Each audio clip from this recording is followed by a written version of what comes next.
ng bagong laruan ng anak ko. Ayan, bagong dating at kabubukas lang. Yan, imbis na cellphone, ang pinagkakaabalahan ng mga bata, maganda ito na laruan nila. Yan. No more screen time. Fishing! O, lagyan mo na dito yung mga fish.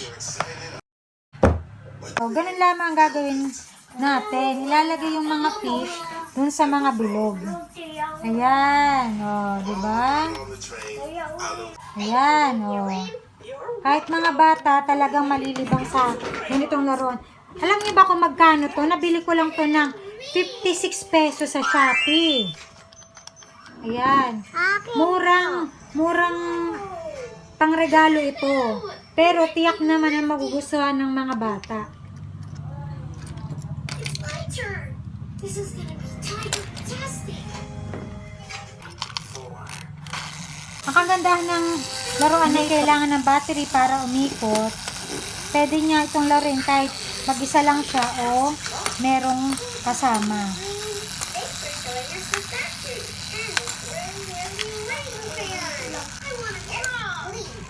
Happy?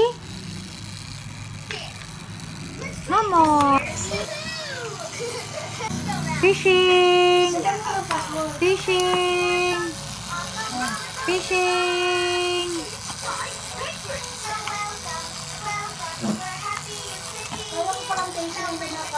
Wow!